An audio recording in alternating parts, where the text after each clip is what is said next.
जो विजय चौधरी जी जो है शिक्षा मंत्री बिहार के, इससे पहले कहते हैं कि तमाम जो बिहार के जो टीचर अभ्यर्थी हैं उनको 15 अगस्त के झंडा तोलन करवाएंगे, यानी कि जो शिक्षक है अपने स्कूल में झंडा तोलन करेंगे। वो मैं बयान सुना उनका, उनके दुनिया भर के बयान विजय चौधरी का आप सुनेंगे, लेकिन उस बयान के ऊपर वो टिकते नहीं हैं। उन्होंने कहा था कि 15 अगस्त तक कर देंगे, नहीं किया। अब वो कह रहे हैं कि दिसंबर के एंड तक करेंगे, क्योंकि आचार संहिता लगा हुआ है। हम कोशिश कर रहे हैं कि दिसंबर के अंत में सच में जो 94,000 टीचर की बहाली के लिए यहाँ लोग संघर्ष कर रहे हैं, इनको ज्वाइनिंग लेटर मिले, ये हम कोशिश कर रहे हैं। लेकिन सरकार का रवैया ऐसा ही है। सरकार जो है शिक्षा और शिक्षा के प्रति हमेशा निरंकुश भावना क्यों? सरकार को लगता है कि शिक्षित लोग हो जाएंगे तो सरकार से ज़्यादा सवाल करेंगे, तो ज़्यादा सवाल नहीं चाहिए, इसलिए शिक्षा और शिक्षा संस्थान को कमजोर कर आपकी पार्टी और आपके द्वारा विधानसभा में जो सत्र चल रही है उसमें शिक्षकों की नियुक्ति पत्र के लिए मांग कर? बिल्कुल बिल्कुल, हम लोगों ने मांग किया है, हम लोग मांग कर रहे हैं। तो ये सीपीआई के माले के विधायक थे, जिनसे हम अभी दो बातें किए आप सबों के लिए। जिस राज्य में शिक्षा नहीं होगा, जिस राज्य में बच्चे स्कूल तो जाएंगे, खिचड़ी तो खाएंगे, लेकिन शिक्षक से उनका दर्शन नहीं होगा, उस राज्य का विकास संभव ही नहीं है।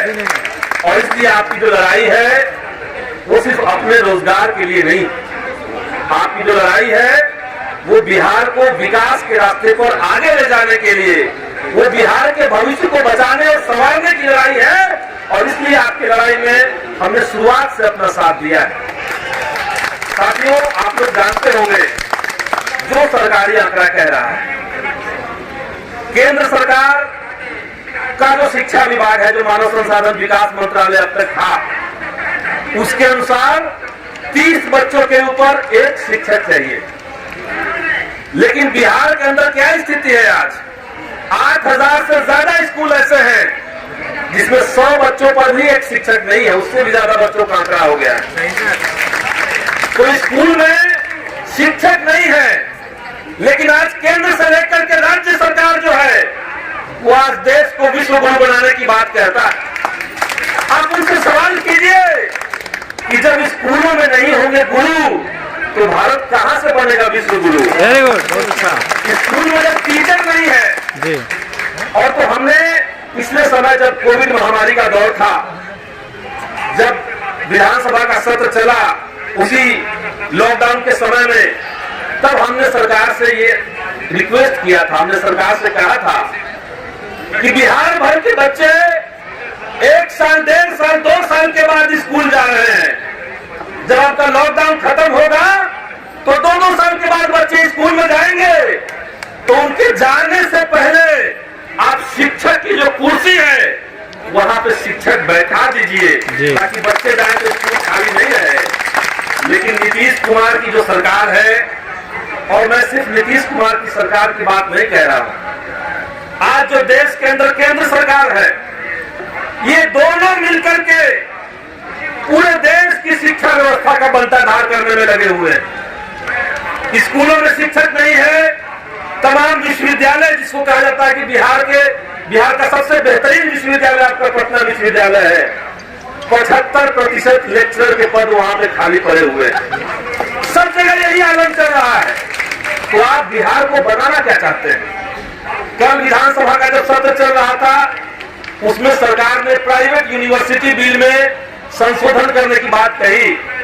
हम तमाम विधायक ये कहते रहेंगे कि प्राइवेट विश्वविद्यालयों को लाने का, प्राइवेट यूनिवर्सिटी और प्राइवेट कॉलेज को बढ़ावा देने का और प्राइवेट स्कूलों को आगे करने का जो सरकार का एजेंडा है, उससे बिहार का कल्याण नहीं होगा।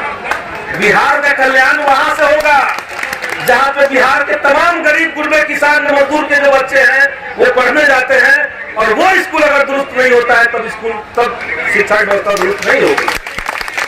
आपकी जो लड़ाई है 94,000 शिक्षकों के भीतर जो 38,000 चयनित अभ्यर्थी हैं, 38,000 से थोड़ा ज्यादा, 38,400 चयनित अभ्यर्थी, प्रक्रिया पूरी हो चुकी है, सारी प्रक्रिया हो गई है, और बगैर कोई कारण बताए, बिना कोई कारण बताए सरकार जो है वो काउंसलिंग और ज्वाइनिंग का डेट जो है वो लटका के रखा हुआ है। हमने कहा नियुक्ति पत्र। नियुक्ति आपकी जो ज्वाइनिंग है, नियुक्ति पत्र आपको जो देना था उसको लटका करके रखा हुआ है।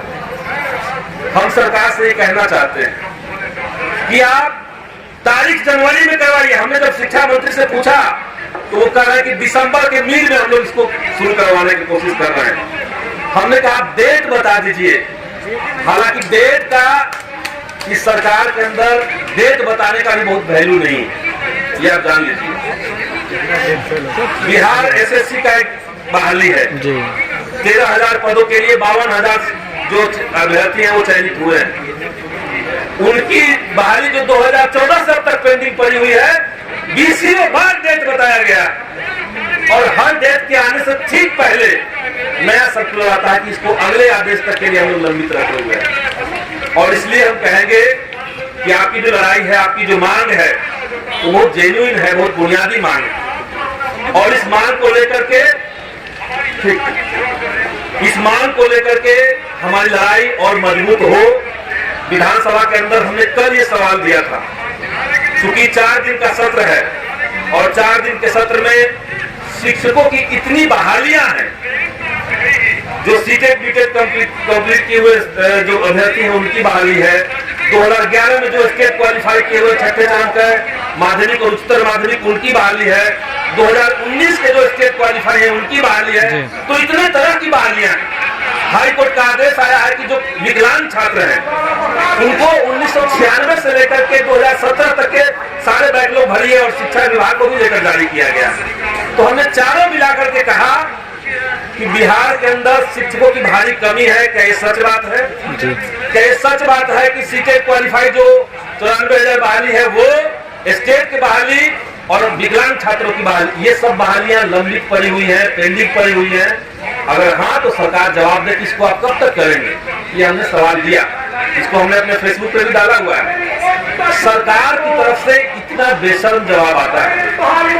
शिक्षा मंत्री जवाब देते हैं सदन के अंदर कि जो बहाली स्टेट की है उसमें विकलांग छात्रों को 4% हम लोग आरक्षण दे रहे हैं सरकार के नियम के मुताबिक। बस खत्म। सवाल कुछ और था और जवाब कुछ और आ रहा। तो यही सरकार का रवैया है। पूछिए आम तो बताते हैं इमली। और इसीलिए हमें लगता है कि एक बार सारे अभ्यर्थियों को मिल करके कोई ज्वाइंट प्रपोजल बनाना पड़ेगा। आमतौर पे बिहार में जो चल रहा है उसमें दिक्कत क्या है? आपके मांग से अलग मैं एक बात कह रहा हूँ। आमतौर पे हो रहा है कि जिस बहाली से हम लोग जुड़े हुए हैं उस बहाली के लिए हम लोग गोलबंद हो रहे हैं, आंदोलन कर रहे हैं, संघर्ष कर रहे हैं और सब लोग बटे हुए हैं।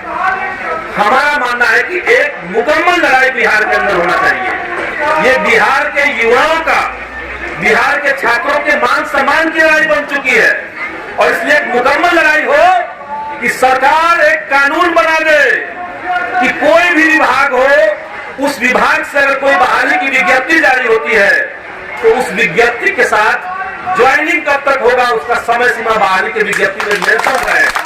और जो विभाग उस समय सीमा के अंदर बहाली को पूरा नहीं करता है या विभाग के विज्ञप्ति में कोई गलत सूचना के चलते कोर्ट में मामला चला जाता है तो उस विभाग के ऊपर कार्रवाई हो।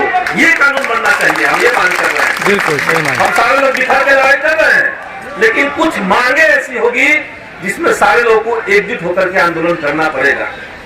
साथियों, अभी कल जब मैं शिक्षा मंत्री से अलग से बात किया तब उनका कहना था कि इसके अंत में पंचायत चुनाव का जो खत्म हो जाएगा, डेट 12 तारीख को खत्म हो रहा है, उसके अंत में वो इसको पूरा करने की कोशिश करेंगे। कोशिश ही करने की बात होती है।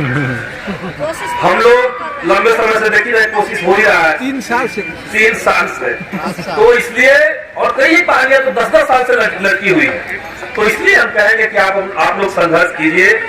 सदन में आपकी आवाज को हम लोग उठा रहे हैं, मजबूती के साथ उठा रहे हैं, लेकिन हमारा मानना है कि सदन के अंदर की जो लड़ाई होती है वो अपने आप में पर्याप्त लड़ाई नहीं होती है। सदन के अंदर संघर्ष चले और सदन के ऊपर सड़कों के आंदोलन का दबाव बनता रहे, ये सब लड़ाई हम लोग जीत पाएंगे। इसीलिए सदन की लड़ाई से ज्यादा महत्व मैं देता हूं सड़क की लड़ाई का। सदन के अंदर हम इस बार गए, लेकिन 1 दशक से ज्यादा समय से शिक्षा और रोजगार को लेकर के देश के तमाम इलाकों में, दिल्ली समेत तमाम इलाकों में हम लोगों ने संघर्ष किया है। और इसलिए सड़क का जो संघर्ष है उसका वैल्यू क्या होता है, उसका मतलब क्या होता है, इसको हम लोग जानते हैं। सड़क पर उतर के आप लोग आंदोलन कर रहे हैं। आप तमाम साथियों के बाद सलाम करते हैं और फिर से मैं अपनी बात को खत्म करूंगा।